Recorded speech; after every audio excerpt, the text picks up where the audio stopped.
Landing a job with my billionaire boss was a fantasy that just became real. I'm his assistant, and he's my eye candy. He's tall, dark, and steaming hot. Little did I know that the grumpy brother of my best friend would steal my heart. In the shimmering world of luxury and secrets, I found myself entangled in his billionaire empire. I knew my billionaire boss was my complete opposite, but every fiber of my being wanted to be close to him. Finding myself in Zephyr's embrace, we kissed, we touched and gave into our desires. At that moment, I knew he was all I ever wanted and needed. But danger loomed in the shadow, unveiling a sinister secret that should have remained buried. Zephyr must rescue me from the bad guys that threaten my life. Will he save me and our love, or will I be left with a broken heart? Claimed by my boss, An Enemies to Lovers Romance, written by Zoey Appleton. Prologue.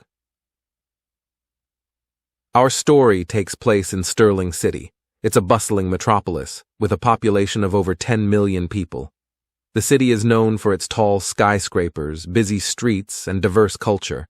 It's a city that never sleeps, and there's always something going on, no matter what time of day or night. The city is divided into several districts, each with its own unique flavor. The downtown district is where the city's financial district is located, and most of the businesses is conducted. The residential district is where the majority of the city's inhabitants live, and it's a mix of high-rise apartment buildings and suburban-style houses. The entertainment district is where all the nightclubs, bars, and theaters are located, and it's a popular destination for tourists and locals alike. Sterling City is also known for its diverse cuisine, with restaurants offering everything from traditional American fare to exotic international dishes. The city is home to several museums and art galleries, as well as numerous parks and recreational areas. Despite its many attractions, Sterling City has its fair share of problems. The city's crime rate is higher than average, and there are frequent reports of gang activity, drug trafficking, and prostitution. The police force is understaffed and overworked, and corruption within the department is rumored to be rampant. Overall, Sterling City is a place of contrasts, where the high life and the gritty underworld collide. It is a slow night in the city, and Officer Davis and Hale sit in their usual spots at the Steamy Spoon, a popular dining spot for those looking for a quick, cheap meal. It is the start of their shift, and as they gaze over the daily paper, they spot something that irks them to their core. Take a look at this. Zephyr Calderon, CEO of Zephyr Industries, is set to announce the release of his new artificial intelligence platform, IntelliSight. Zephyr believes that IntelliSight will revolutionize the way companies make decisions and stay ahead of the competition. He has been keeping the platform a secret and is planning a big launch event to showcase it to potential clients and investors. The two men look at each other and shake their heads. You know, it is people like this that come in and start tapping keys on a keyboard and throwing fancy terms around who make all the money. Blue-collar guys like you and me who are out there putting our lives on the line each day and going home with nothing to show for it should be the ones raking in the dough. These people make me sick. Officer Davis, taking the paper, crumples it up into a ball and tosses it away into the garbage can a few tables away. After returning to the table, he looks at Hale and shakes his head. I guess it is time to go and protect and serve. Need to make sure these rich assholes' money is safe from all the crime that surrounds them. Grabbing their hats, they walk out of the restaurant and head to their patrol cars. Moments later, they drive out of the parking lot to start their shift. Chapter 1. Zephyr. I sat at my desk, surrounded by stacks of paperwork and my computer screen flashing with notifications. Running a billion-dollar software company wasn't easy, but it was what I loved to do. I scrolled through the endless spreadsheets and contracts, checking and double-checking everything, making sure every detail was in order. I started this company about 10 years ago with my brother Connor. When we started, we had no idea that we would be getting into artificial intelligence or even dealing with business software. It was his dream to become the next gaming development company like EA Sports or Nintendo. I really didn't understand the concept of sitting in front of a computer all day pressing buttons and shooting up bad guys and getting nothing out of is but wasted time. I was more of a productive kind of person. Every time I hit a button on my keyboard, I wanted it to be producing me money in one form or another. That is how I made my money. Over $3.5 billion in the span of 10 years. My big break came when I got my first client, and we started developing database-driven systems for hospitals. Man, when you find a client that needs pinpoint accuracy in their software that must be updated on a yearly basis, that is where the money is, not in a stupid plumber chasing a princess. Unfortunately, you couldn't tell my brother that. He was obsessed with developing those games. So, after about a year, we decided to part ways. I bought his part of the business for $125,000. It was a fair price, since the business was still in its infancy, and we had only made $500,000. I felt that it was a fair and equitable agreement. However, after the second year, I had made over $10 million. One of the conditions of the buyout was that I needed to keep his best friend Harper on the payroll and give her a cushy job that pulled a paycheck but didn't require her to write code or do any real heavy lifting.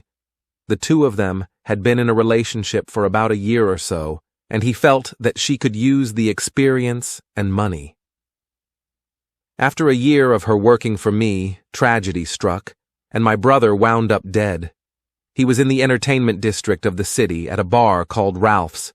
It was one of those dive biker bars that you always see on the evening news. He had gone there to talk to some girl about getting some cocaine or heroin. My brother liked to party hard, and with the money I gave him, his interest in business really faltered. While in the bar, he got into it with a biker, who he believed shorted him. The man took out a knife and stabbed him in the stomach. It took 3 days for him to die. After that, I was never the same. I became grumpy and withdrawn. Every time Harper came to work, I could only see my brother and how she represented that. I don't want to say that I hated her, but I can say that we became more enemies than friends. Over time, we have come to an understanding, and our relationship has mended somewhat. I keep her around since she is a good worker and has been honest as far as I have seen. As for it going any further than that, I can't see us ever getting together. There is just too much bad blood between us. Enough dwelling on the past. Today should be a day of celebration and positive thinking. I need to focus on the launch of my next billion-dollar product and all the goodies I am going to buy with my money. The next big project that I was preparing to launch was an artificial intelligence platform we named Intellicite. Intellicite was the culmination of years of hard work and innovation. We had poured our hearts and souls into developing this game-changing software, and I knew it was going to revolutionize the industry. With Intellicite, companies would be able to make data-driven decisions, improving their operations and profitability. The platform's machine learning algorithms would analyze vast amounts of data, finding patterns and generating insights that would be impossible for humans to detect. I leaned back in my chair, taking a deep breath and feeling a sense of pride wash over me. It wasn't just about the money for me. It was about creating something that could change the world. I mean, I was already a multi-billionaire that could buy anything he wanted. Now, I wanted power, control, and the sensation and rush that came from it. I knew Intellicite was going to do just that, but there was still so much work to be done. The launch event was just around the corner, and we had to make sure everything was perfect. I reached for my coffee mug, taking a sip of the warm, bitter liquid. The caffeine jolted me back into focus, and I got back to work, determined to make sure that everything was in order for the big day. The sound of footsteps and the fabric of Harper's dress as she entered my office caused me pause. Looking up, I could see that she was carrying a few file folders and a small thumb drive. Placing the folders on the desk, she held the thumb drive up in the air between her thumb and forefinger, waving it in my face. Here are the files for your afternoon meeting. Also, these are the latest code updates for the software. Peter in development wanted me to bring them to you personally, for you to review before they are implemented on the test servers. He needs them first thing in the morning if you want to make your launch deadline. She stood there, looking at me in a stern manner. Glancing up at her, I gave her the side eye before returning to my typing. That's fine. I will look at it before I leave for the day. Is there anything else? I look at her for a moment before she shakes her head and walks out of my office. Reaching for the files, I flip through them quickly to freshen up on the highlights and put them and the thumb drive into my briefcase, locking it up for security. Returning to my computer, I once again became lost in the final details of my epic launch. Claimed by my boss. Enemies to lovers. Best friends. Brother romance. Continue reading this book for free. You can visit my website at zoeappletonwriter.com and click on the link to download the full book for free. You can also explore the other grumpy boss romance novels in the collection, starting with Tempting My Billionaire Boss, A Forbidden Love, Second Chance Romance, and Secrets of a Billionaire Boss, A Secret Baby, Second Chance Romance. From there, you can explore my vast collection of romance novels that will keep your heart pounding as you turn the page. To continue, simply click the links in the description below and return often for more hot and steamy romance, twists, turns, and adventure.